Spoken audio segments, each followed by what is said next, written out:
Myself Neeru Kumari, welcome to 12th Commerce classes of subject Business Study.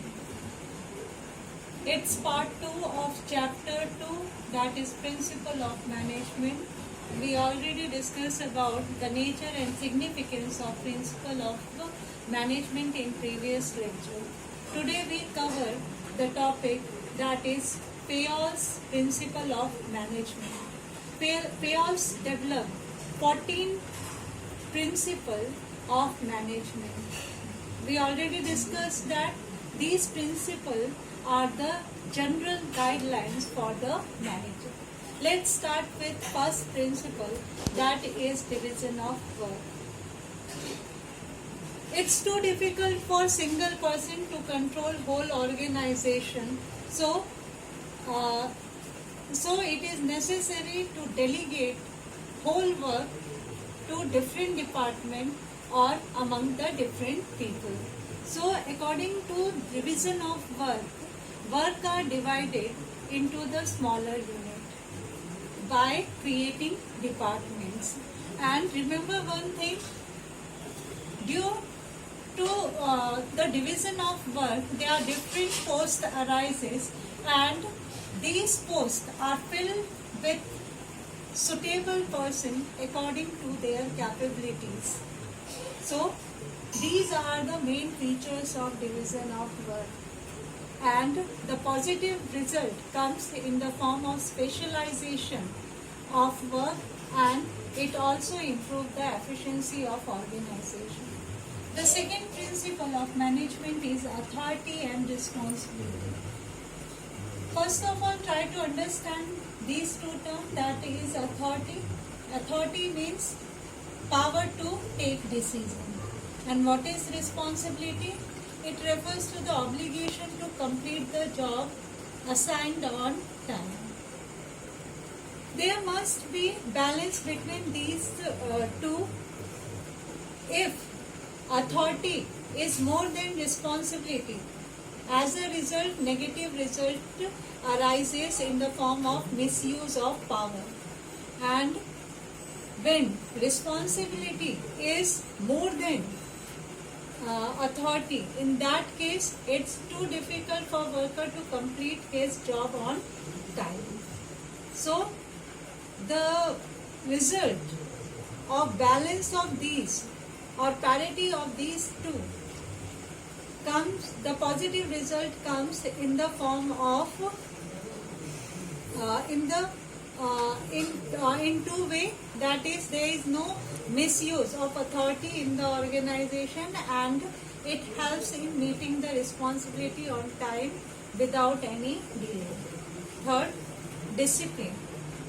Discipline, what is discipline? Discipline refers to the code and conduct or the rules and regulation as per employment agreement, and it is related to the superior of all the level, and discipline is the fair agreement among the subordinate and his superior, and meeting commitment at all the level is its next feature, and there must be judicious application of the penalty. Remember one thing, discipline is not related to subordinate only, it is also applicable on the superior. Means subordinate and superior must follow the rules and regulation or code of conduct of business. There must be fair agreement among these two, and they meet all their commitment at all the level, and in case of indiscipline, if penalty imposed on anyone, then it is fairly imposed by the superior. The positive result due to the application of these principles is systematic working of organization, and it improves the efficiency of organization. Fourth principle of management is unity of command. Command means order. Here subordinate get instruction or order from only one boss. If there are more than one boss, give instruction and order to more than two number of subordinate, then in that case confusion arises. So in order to avoid such problem, it is necessary that order must be given by only one boss. The result of application of this principle is no confusion arises and it improves the efficiency of organization. The next principle of management is unity of direction. Look at here, whole organization divided into different departments, and these different departments has their own objective. But all these departments work for the achievement of organizational goal.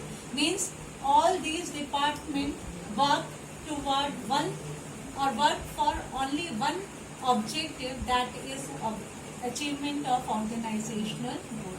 So main feature of these principles are one unit, one plan.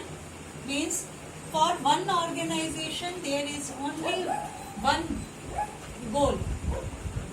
Second, effort of all the employee must be directed toward one goal. Whether these employees working in different departments, but they work for the same goal, achievement of same goal, that is organizational goal. In this way, there is the unification of effort toward one direction. Last one is these principle based on coordination concept. Yes, how they work in single, they work towards single direction, only one direction. That is only possible because of coordination among these departments. Sixth, coordination of individual interest to general interest. Subordination of individual interest to general interest. First of all, try to understand the concept individual interest and general interest. When we talk about individual interest, from employee's point of view, the main aim of employee is to earn more salary from the organization. And when we talk about general interest, from organization point of view, the aim or objective of organization is to achieve organizational goal. So there must be integration. We integrate the individual interest to general interest. When workers work for the achievement of organizational goal, automatically they achieve their individual interest by getting more and more salary. 7. Remuneration of person. Remuneration of person. Remuneration means salary or wages that paid to the employees. This principle shows that organization must pay fair remuneration, that is wages or salary, to their employee or workers. And next feature is, with increase in profit of the organization must increase the salary or wages of the employee. Next feature is pay as per financial capacity of the firm. Organization must pay as per their financial capacity. That's all for today, and have a nice day.